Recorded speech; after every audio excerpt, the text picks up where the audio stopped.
Thank you for agreeing to talk with me today for the See It Be It project.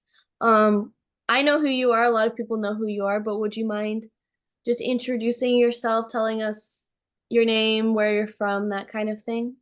Yeah, not a problem.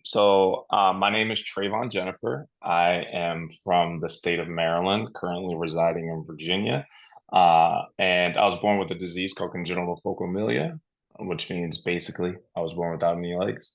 But I've been playing adaptive sports now for 20 plus years. So I've done track and I've done basketball, and basketball has given me a lot of fruit from that labor. And I am pretty stoked to be here. So thank you. Of course. No, we're excited to have you on, especially right now as you have some big things coming up.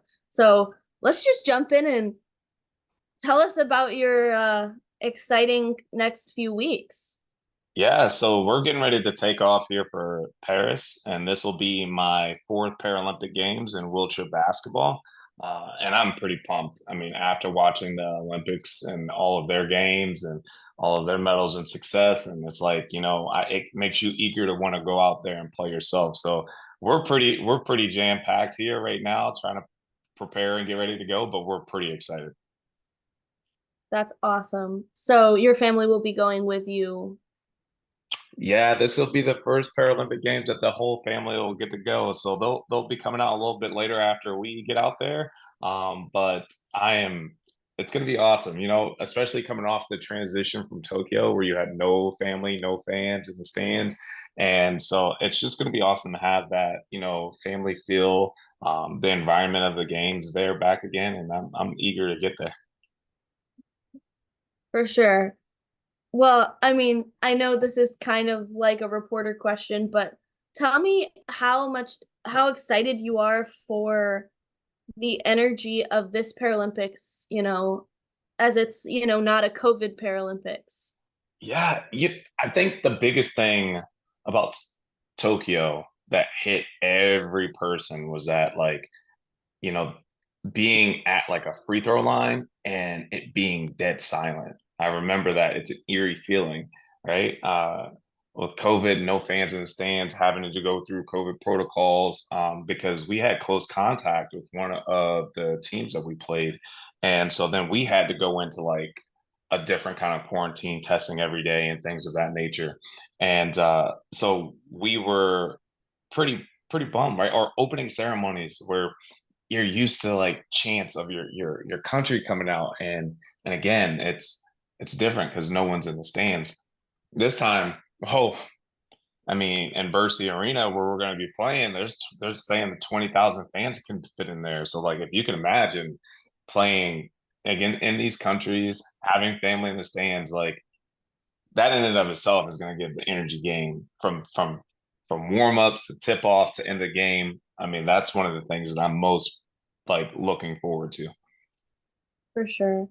And I know for me, growing up playing wheelchair basketball, I remember, and you probably remember playing junior ball, and it's pretty much just the parents and maybe some siblings who are watching you play. So, I'm sure for you, it's a whole different kind of excitement having wheelchair basketball on the international stage and being recognized by thousands of people who don't know you, with your different partnerships and being on TV, and everybody knows who Trey Jennifer is. I wish. No, but like, the biggest growth that I've seen is like being able to go through the airport and then people say, I'm excited for the Paralympic Games to start.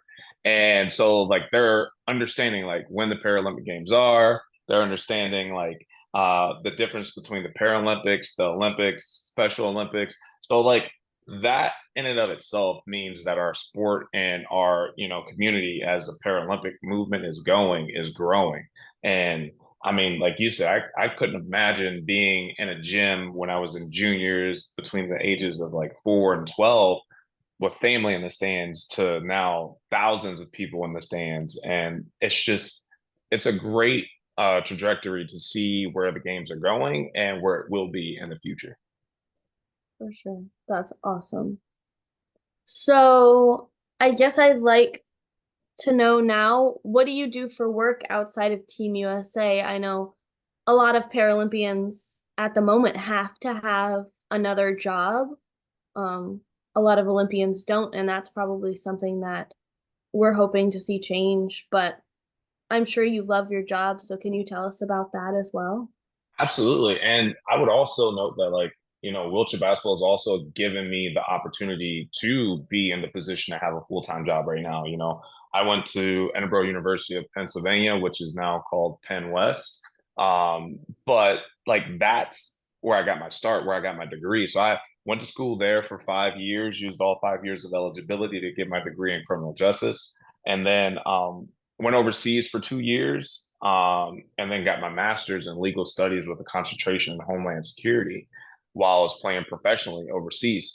So just being in the sport has given me the opportunity to get, advanced degrees, to be in the position to work currently with the Secret Service as a personnel security specialist. And what we do is we clear people to work either in our facilities or work for our agency as a whole. And I think that without, those opportunities of playing wheelchair basketball, I wouldn't be where I am currently today. That's awesome. And I love that you brought that up because that's, a huge part of the See It Be It project is trying to get kids with disabilities getting college degrees so that they can work, so that, this whole cycle of, relying on assistance um is not so common. They say around 30% of people with disabilities are employed, and anything less than half is upsetting, but 30 is crazy to me. And I think, can you talk about the importance of wheelchair basketball, even just in high school, in creating that independence that helped you go to college and get that degree? Because I think that's sometimes missed, Mm-hmm. and it's often the reason, like it was for me, that kids end up going to college. Yeah. So what's crazy is for me, I wrestled in high school against able bodies in high school. And my junior year, I was 17 and 18. And then my senior year, I finished third in the state of Maryland. So I thought my opportunity to go forward was going to be for wrestling. And I didn't get any calls or any scholarship offers like going into my senior year, 2 months before graduation. And I ended up getting a phone call from Jim Glatch at Edinburgh. And he was like, "Hey, would you want to come play wheelchair basketball for us?" And I was like, absolutely. I can be a student and an athlete, and you're gonna give me some money on top of that. So like, of course, it's the best of both worlds. Um, and so like that's what kind of like opened the door. But I wanted to go back to a point that you kind of like alluded to. I used to be, on government assistance, and I think at most I was making like 1,200, maybe $1,300 a month. And the more that you think about that, that's like with a wife and a kid. At the time, it was just one kid before I was working full time. And it's like you can't sustain yourself on that, and or a family for that matter. So like that's why I'm passionate and like pushing individuals to seize the opportunity to go out and try the employment field, because like it's government assistance is there as like a bridge to get you to that next point. We all know that living off of, depending on where you live, because I live in the DC area, 1,300 is not even rent around here. That's why it's important for me to be able to push the disabled community to seek, employment in their specialized fields. For sure. And I'm sure you would say that without a job, this Team USA dream would be a lot harder to even achieve. I mean, yeah. So I had, both on both spectrums, right? You have complications on both spectrums. The biggest complication with me now in the situation that I'm in, it's a balancing act of life, right? So I have to work my 8-hour job. I have to come home, spend time with the family, and then I also have to make sure that I'm trained in tip-top shape and ready to compete on the world stage. But also being able to afford the things in life that that job gives me, right? The ability to have a home here or be able to afford training at these different venues and things like that to stay at this level. which, like we said, like government assistance is great to help us, get from not having a job to getting a job.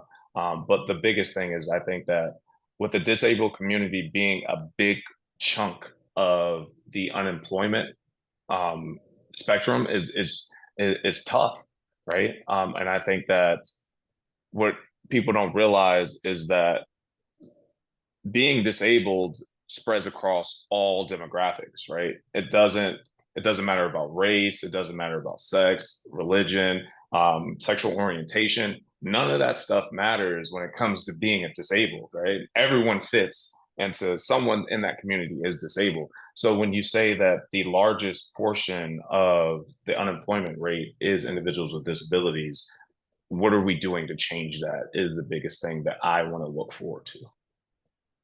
Yeah. No, that's really important. So I know you mentioned balancing your job with, Team USA, and most people will never have to do that or never get to do that, however you look at it. But how do you balance, your work with Team USA? I mean, you must love them both. Yeah, absolutely. I mean, and then you throw my family in there too, right? Because my family, I'm a big family person, so family's first for me. So like the biggest thing is being present when you're doing that work and not off thinking about a million other different things, right? Being present in the mindset of, okay, if I'm at work, I can't be thinking about training. I can't be thinking about the games. I have to give my job 110%. Same thing when I'm training. When I'm training, I can't be worried about my job at that state. And then when I'm spending time with my family, like what sense is it me spending time with my family and then all of a sudden I'm sitting here thinking about, oh, did I get that project done for work? Or I think that I need to go to the gym and do these different things in order to get better. Balancing is half of it, but the making sure that you're present in that moment, in that space is the second half of it. And I think that when people see that you have your attention in those environments, I think that it makes the relationships and bonds stronger with those individuals, whether those are, family, my kids, my wife, whether that's my teammates, or whether that's my coworkers at work. Sure. That's really cool. And, your family means a lot to you. And I'm wondering, do you have any advice or just a personal experience of how do you stay present? What things are you doing to help you stay present and to stay focused on all of your goals? Yeah, the biggest thing is when I'm trying to stay present in my moment, right, is understanding that like what I have now, not trying to focus on the future, not trying to focus on the past. And one of the biggest things when people look at us, they idolize us, they put us on a pedestal, and they assume that we already have the answers and to all these. I'm still a work in progress, right? I mean, I still have psychologist conversations with a sports psych guy that we have on our team, Adam, and like because we're continuing to work to be the best version of ourselves. We have good days, we have bad days, we have great days. It's just trying to make sure that we keep those days like not like waves where we're up and down, but even plateau. Hmm. But understanding that if we are down or if we are high, making sure that we come back to that equilibrium as soon as possible, right? Making sure that we're not riding waves of emotions and being able to stay in present and in this realm. Sure. That's awesome. So along kind of those lines, I like to ask people, this is generally people's favorite thing to talk about.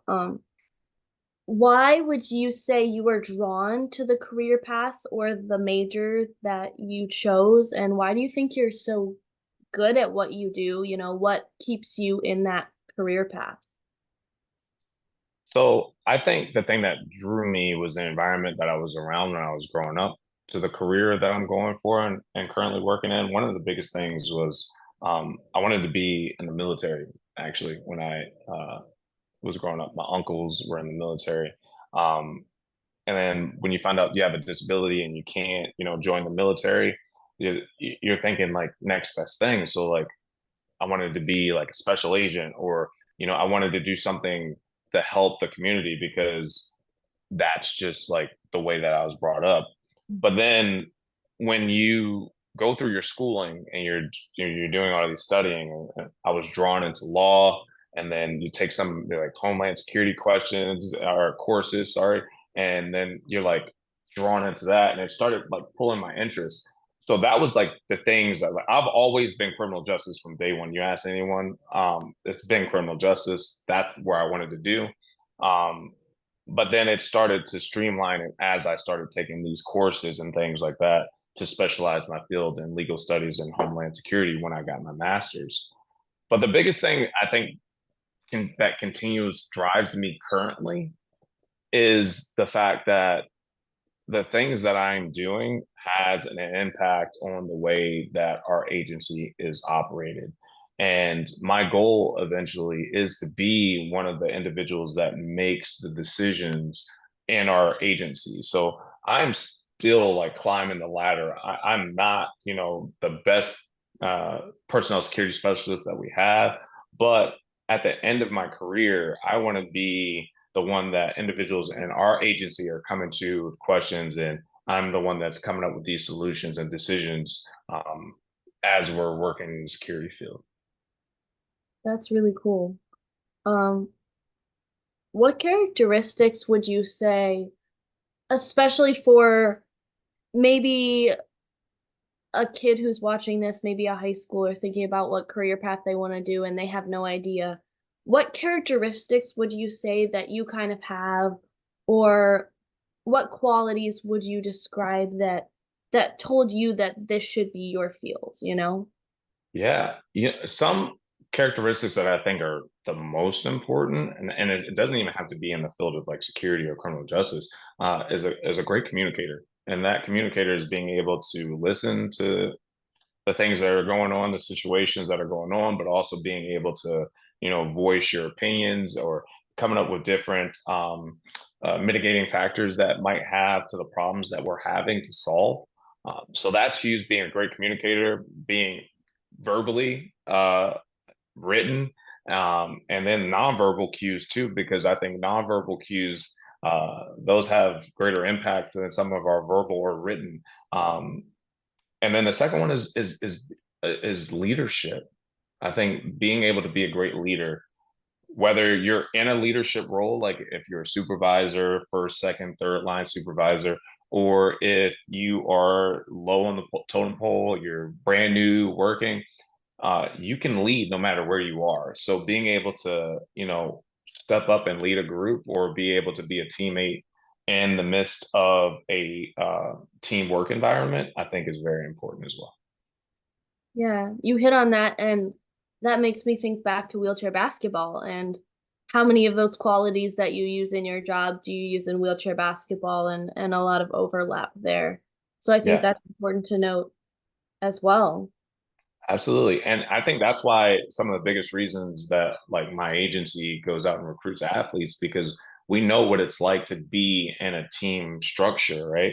Understanding that at points in times you're going to have to be able to be an individual that goes out and trains by themselves to get better, or you're going to have to be able to work as a team member, whether that's on the court, on the bench, on the field, on the track. Um, Understanding that your role is important to the mission of obtaining this ultimate goal, whether that's winning a game or whether that's making sure that we have hit our numbers or putting in security at its finest at different points in times. For sure. I like how you touched on that everyone's role is important, and that's something that I tell my athletes all the time, and I always hear, and I'm sure you've heard it too, but I can't shoot very well.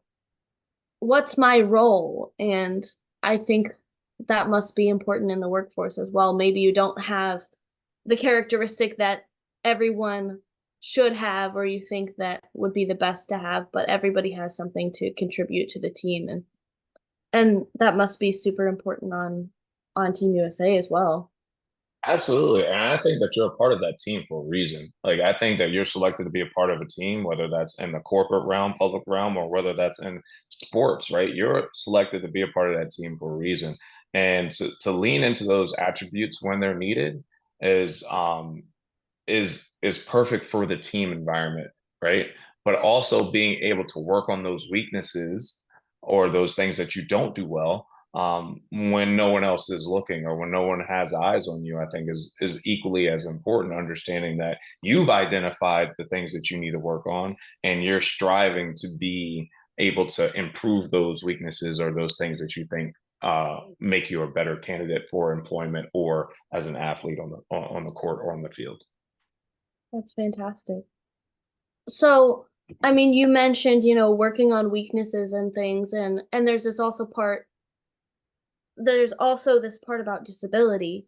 And, some things are just much more difficult for some people, as you know, in any realm because of a disability or a diagnosis. So, what encouragement or advice would you have to say for the person with a disability who's, trying to play on their wheelchair basketball team, but they're not making any shots, or the kid who wants to be in the Secret Service but has a disability and doesn't see a lot of people with disabilities in employment opportunities like that? What would you say to either of those scenarios? So the biggest thing that I think, and this is one of the things our sports psychologist talks about a lot, is the fact that understanding that the outcome doesn't define your process to get there, right? One of the biggest things is that you can say, I shot 1,000 shots and I make so many shots when I'm in practice, but then when I get in the game, like I went, 0 for 2. Understanding that that process of working out is and shooting those shots and practicing those shots are more important than missing those 0 and 2 shots that you just took. But that doesn't mean that because you had those 0 and 2 that it negates that process that you have prior to that. So I think the biggest thing is that, like, okay, we've gone to school, we've got our education, we continue to do certifications and trainings, and you're continuing doing, interviews, pushing out your resume, but you're not getting called back. That outcome doesn't negate that process that you had beforehand. We still this process is still required in order for us to obtain this. And I'm a true believer in that. Like, it only takes one opportunity for a person to knock something out of the park. So if you continue to focus in on the process and getting there and not so much on the outcome in and of itself is going to take care of itself. But if you lack discipline and consistency in your progress and process to get where you are, we're not going to be able to obtain that ultimate outcome that we want. I'm sure. I mean, my coach, Brandon Rush, you know him well. He always told me in high school, he looked me in the eyes and said, "You will get out of this drill what you put into it."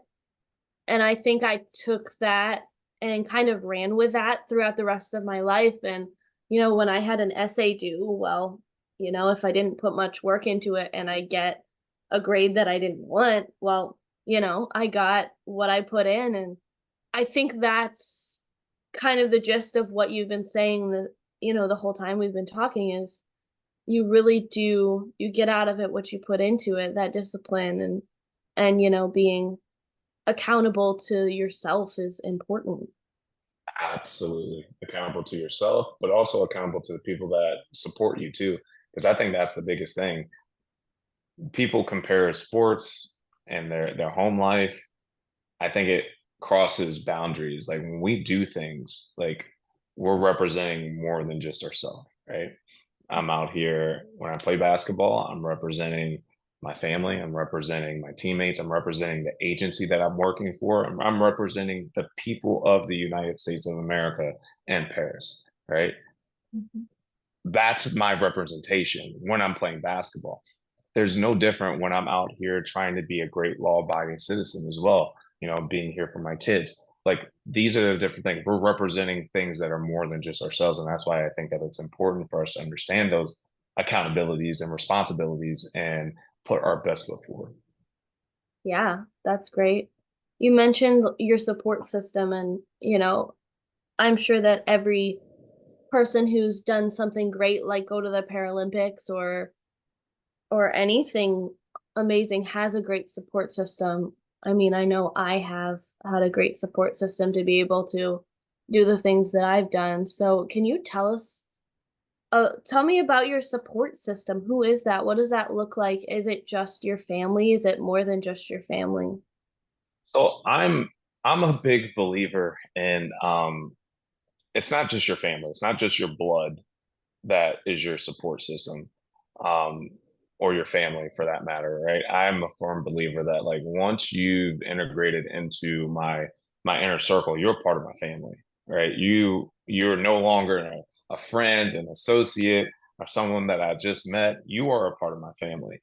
And for me, having, my family is 10 times better than any other best friend that you could have, right? Because the people that I surround myself with, they push me to be better, whether they know it or not. I have people that surround me that I have aspirations to be like, want to be, I want to shoot like Jake Williams and Steve Serio, or I have a friend that's in finance and I want my, family to be well off financially. So like I surround my people, I surround myself with people that I am eager to be like, and I'm willing to do anything for them. But my family also keeps me humbled when I am successful in different ways to understand that our grind continues to go, no matter what we do, no matter what level of success we reach. We need to understand that like you can be better, you push yourself better, and I think that's what keeps me hungry and grinding because they push me to be better, but they also humble me when it's needed as well. Yeah, that makes sense. You mentioned, and I think it's funny because a lot of kids look up to you. You have a lot of wheelchair basketball athletes looking up to you, and kids, not just wheelchair basketball athletes. At this point, we see you on the airplane or on TV in a commercial, and you have a lot of people looking up to you. But I think what the kids don't realize sometimes is that greats also look up to people. I'm sure you have role models and mentors and people you look up to, and it's not just you're at the top and everybody's looking up to you. Yeah. I don't know of a person who doesn't look up to someone else. I would say Pat Anderson, but I know that my coach in Charlottesville, Virginia, has taught Pat Anderson something. He's told me. So I think even greats like Pat Anderson, and yourself have people they look up to, and people who are their mentors. Yeah, no, I have a lot of mentors and a lot of again a lot of my mentors, especially when I started my wheelchair basketball, like one of my biggest mentors when I started USA wheelchair basketball was Paul Schulte, right? Being able to see him play a game uh, when I was a rookie was phenomenal, right? And now I get to play with him again in Paris, right? Which is like this is awesome. This is full circle. I get to play with someone that gave me that encouragement when I was young on the scene. But I think that goes back to what we were just talking about when we were talking about surrounding yourselves with people that push you to be better, right? Like these individuals push me to be the best version of myself, right? And whether that is, on the court or when I'm at work, I have individuals that push me to be better, making sure that our branch is one of the better branches within our division.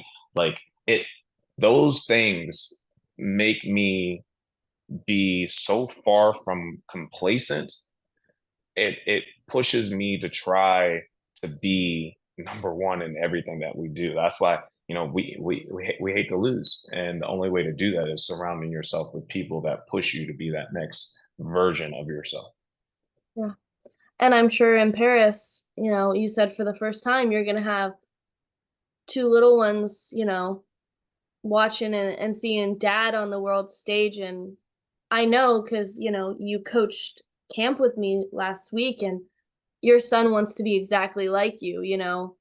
Your daughter's, more of the creative and not so interested in wheelchair basketball, but your son, is just out there wanting to play, shooting hoops, and, he doesn't have a disability, but he still thinks dad is the coolest basketball player in the world. And I think that's cool that he's growing up thinking that a wheelchair basketball player is the best basketball player in the world, and more kids will grow up thinking that as well.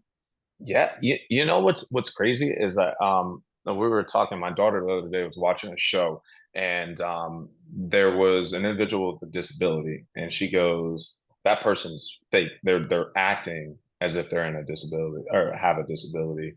And she doesn't understand why a person with a disability isn't in that role, right? And for her to be immersed in this environment, and be able to become an advocate at the age of 8, getting ready to turn 9, is mind blowing, right? And my son, right, like he, again, this is all they know. So he's playing basketball, he'll stand up, he'll shoot the ball, but he's just as eager to sit in a wheelchair and do the same thing, right? He like, to see my kids in this environment and being able to, have conversations with individuals with disabilities, makes it so that when they're with someone that's not that's different from them, right? Uh, they see them as the individual that it is sitting in front of them. I mean, they are my babies. I love them to death, and I think that seeing the purity in their heart, to be able to see individuals for who they are and not what they are on the outside, is phenomenal. Yeah, for sure. I mean, I started this whole project thinking that, people with disabilities would inspire people with disabilities because, we're not inspiration porn and we're not, looking to go to the grocery store and inspire people. But I've realized, especially, over the past few weeks, seeing people like you in commercials and, watching your interactions with your kids, that people with disabilities genuinely can inspire people without disabilities to be better versions of themselves and to be incredible and not just inspire people by going shopping. A lot Absolutely. of times people tell me you're such an inspiration, and I'm buying green beans and you know and I always, hated the word inspiration because, I don't want to be an inspiration for going shopping, but I think it makes sense that we reclaim that term for people like you who truly are inspiring people, even just like your son. You're inspiring your son to become a wheelchair basketball player. He doesn't have a disability, but that's what he wants to do because the coolest person in the world plays wheelchair basketball. Absolutely. And I think that's twofold, right? And I think you hit the nail on the head when you said that, right?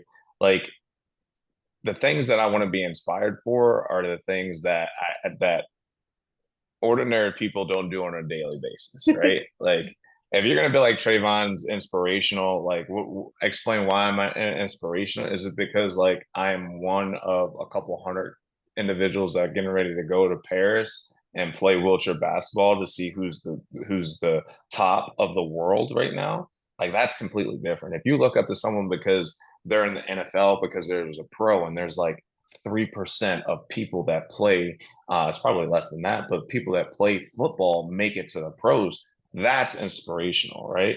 Knowing that there's a small percentage of people that do this thing and they do it masterfully, right? That's an inspiration.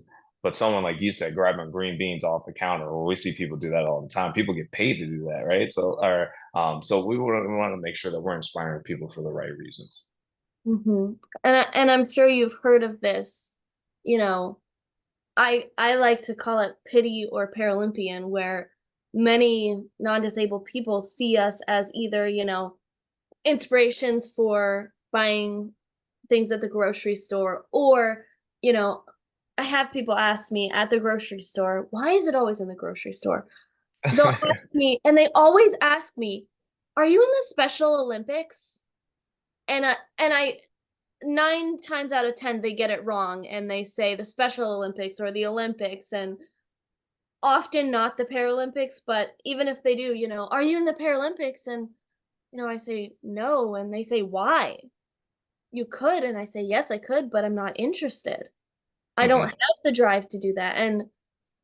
And I'm sure you can say this as well. Not everyone has the drive to compete at an international level, but everybody has a purpose with something. Every person with a disability can achieve something that's the best thing that they can do. And for you, maybe that's the Paralympics, maybe that's being a dad. You can tell me which one is better in your opinion. But even if it's being an accountant and, going through college to be an accountant, and that's hard work as well. And, maybe the doctors never thought they could do that when they were a kid, but now they're being an accountant, and that's important too. You know, Absolutely. there's this in between pity and Paralympian. It's finding individual passions, right? I think that's the biggest thing. When you find out what your desires are and what your passions are, it changes the way you view things. Like for me, playing wheelchair basketball isn't an activity, right? It isn't something that is daunting on me. It's because when I play basketball, right, I do it because I love the game, right? I don't see it as a hindrance to my everyday. I tried, no joke, after Paralympics, tried to take time away from the sport just to let my body rest. And I was like, you know what? For the next 3 months, I'm not going to touch a basketball. I'm not going to go to practice. It lasted a week and a half just because, like I'm eager to get back to the game. And when you can find something that makes you, miss it, right? It makes you love what it is. Like it's no longer a job. It's not a duty, right? It's just something that you love being a part. It's like my family, right? I love to be with my family. I love to do activities and things with my family, right? It's not a job. And the moment that like a job becomes daunting and you don't want to be a part of it, you don't light up to be there every day, Monday through Friday. I mean, let me not say that I love my job, and sometimes I don't want to be there every single day, but 90% of the time I love what I'm doing in my career and basketball and life. When you love it, it's not a job, right? It's a part of you. So it makes it easy to throw yourself into these different things and committing yourself to these different activities and things. So that's why I'm grateful for where I am currently in life with my family, with ball, my career, and I think that the biggest thing is finding what desires you, right, to make it. It's not a job where you're like, oh, I got to do this again. I got to go work out. Right. I think that's the biggest thing. Yeah. I think the most important thing that I don't know if you said it or what Hibby was what you didn't say, but I think it's so important that anyone who, watches this conversation or sees you play and looks at you, I think it's important that kids with disabilities know that they don't have to be a Paralympian for their life to be worthwhile and meaningful and successful. And I think what you're saying is so cool because when I tell my athletes who I coach, be like Trey Jenifer, that doesn't just mean be a Paralympian. That means be dedicated, be passionate, find something that you care about, have a family, get a job.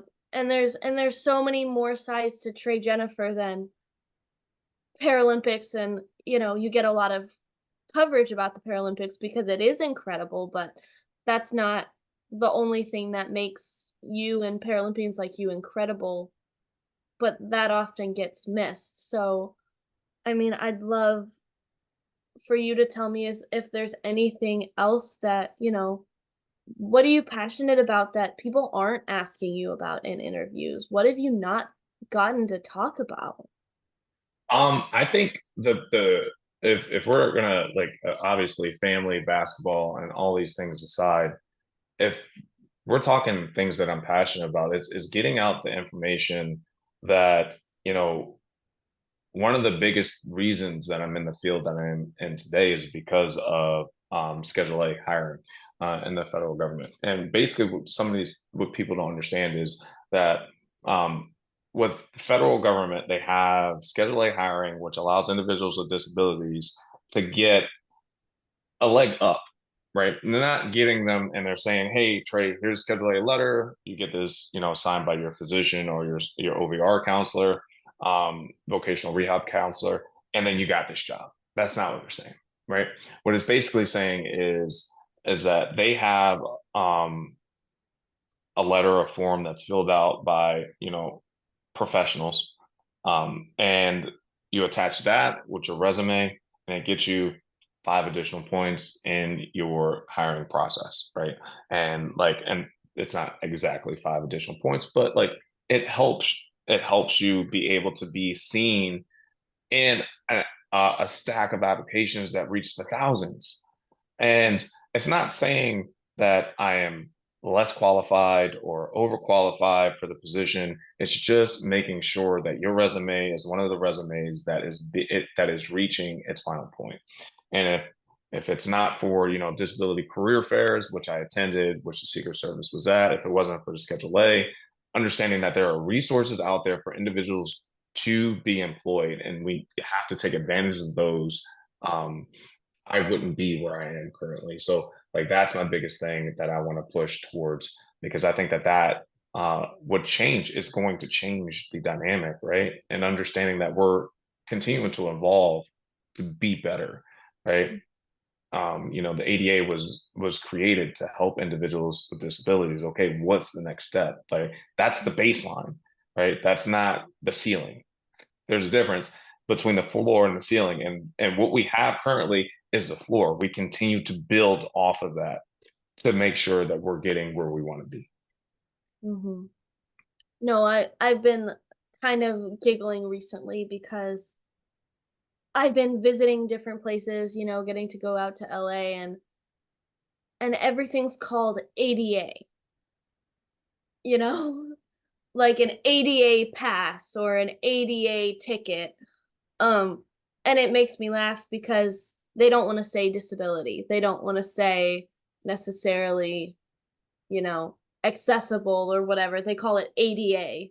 Hmm. And, you know, like a ramp can be ADA, but, you know, a movie ticket, you know, calling it ADA, it makes me laugh.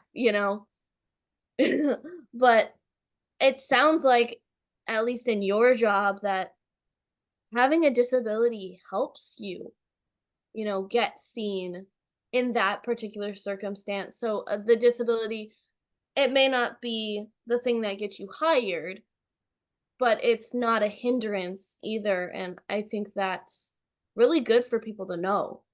Yeah. And so like I would say that it definitely helps in the hiring process. But like it doesn't change the duties or the responsibilities that I have as a personnel security specialist, right? It my numbers are the same numbers, my evaluations are the same evaluations as my peers. It just helps me get my foot in the door as we're looking at that hiring process. And that's why when I'm in there and I'm working, I want to make sure that I am the best at what I'm doing. Just like when I'm training for basketball, I am trying to make sure I'm the best at what we're doing. And that's huge for me. So that way that it's like, all right, we know that there are people out there that may have a disability that are willing to put in the time like Trayvon and go from there. And the second part of that is, there are reasonable accommodations. I'll tell you a story. I remember before I started working with the Secret Service, I was working as a contractor for the Department of Defense, and we were pretty much doing the same thing as a background investigator. Going out, interviewing people, and I remember the class that I had training. You had to pass the training before you got the job, so it was your higher contingent based on completing this class. And myself and another individual with a disability was in that class. She was in power chair, and one of the things that you have to do is you have to go out in the community to interview these people. So let's say you're in a garden style apartment, no elevator, they're on the third floor. You have to go interview that individual. One of the biggest things that they had was like, oh, you can't interview this person. You have to interview this person in person, face to face. And they were saying that this individual wasn't able to, this individual was not able to get up to the third floor, so she couldn't work in uh, as a background investigator. My biggest thing was when COVID hit, things switched immediately, right? Now we have people working from home. Now these interviews are being conducted by phones. These interviews are being conducted on Teams and Zoom. And so it was like, okay, we make these accommodations, right? When the corporation is hurting, right? Or the corporation's hurting. We got to find ways to get around that. Whereas we're here, we're looking for accommodations for this individual to have this job. And instead of making an accommodation being like, oh, this person can make a phone call, um, have this person have and conduct this interview in a different location, or be able to conduct this interview via phone, and so this person can't work in the job. So like that's my biggest thing, like reasonable accommodations and where they go. But I can go on for days in regards to For that. sure. Yeah. But like those are my biggest gripes, I would say. Mhm. So you've had a lot of work experience then. So, as the project is working with employers to, connect people with disabilities to, these employers who may want to be disability friendly and have all the perks of having someone with a disability. I mean, the adaptability and the ingenuity that people with disabilities can bring to the workforce. What would your biggest tips or your advice be to employers who are looking to hire people with disabilities or just make the hiring process more accessible and be open to it? Yeah, so I think that some of the things that different organizations and agencies are going towards are like having policies in place for equal opportunity, you know, for everyone across the board, right? It's not just individuals with disabilities or, not being discriminated because of your race or your gender or your sexual orientation and things like that. So like I think we continue to do that. I think we also continue to have trainings in regards to what is a reasonable accommodation or what is an like what people think is an excessive like accommodation that may be needed, right? So you can go from okay, a person can't stand to do their job, right? Let's say for instance hypothetically a greeter, right? This is just a hypothetical. You have a greeter, they said you have to stand at one of these department stores as they're coming in and out. A reasonable accommodation for a person with a disability may be, what if that person sits on a stool? The location's still the same. The duties and responsibilities are still being able to be completed. This person's just doing it sitting on a stool. Well, what's the difference? Like, does the person need to be able to stand for 8 hours to do that job? No. The accommodation would be that person would utilize a stool that could not be able to stand there for an 8 hour job, but everything is being completed. Those are the different things that I'm trying to say in regards to reasonable accommodations that I think policies and procedures within organizations would be able to help open the door for these different things. For sure. That's great advice. Thank you so much for that. I'm sure, you know, you were also born with your disability, so you probably experienced what I experienced, which is me thinking that things are obvious. For example, I'm in college right now and I attend different clubs, and I mentioned at the end of the year this past school year to one of my friends who's on the leadership team for this club, "Hey, I sit alone every week because we meet in a movie theater and I only have one place to sit." And they looked at me shocked and said, "You do?" because they didn't notice. And, I think people can start learning to, pay attention and notice, but I think that's good advice so that if people, don't notice that, they could just make that accommodation now they know. So Absolutely. sometimes we have to tell them. But um thank you for talking with me. I know we've been talking for a while, but I'd like to ask if there's anything else that you would like to say, any advice that you have to kids or, people with new injuries or diagnoses or anything else you'd like to mention before we wrap up. No, I would say just take advantage of the resources that are out there. And I know the biggest thing is understanding what resources are out there, right? Before it's like, oh, Trey, how do I know about Schedule A if I didn't know about Schedule A, right? And you don't know what you don't know. So, like, the biggest thing is like doing the research, trying to find, a community that understands the ins and outs of these especially with me, like Schedule A, right? Working with vocational rehab to be able to take advantage of these different circumstances and not being too prideful to take advantage of these. I know some individuals that don't want to utilize it, but if the resource is there, like take full advantage of it. And because you never know, what that ceiling is going to be if we're not willing to start at that floor. So, That's great advice. And I think that's useful, in sports as well. oh, So absolutely. I appreciate you taking the time to talk with me right before you head off to Paris. Thank you so much. We're totally looking forward to it, and thank you for having me. I appreciate this. Thank you so much. Good.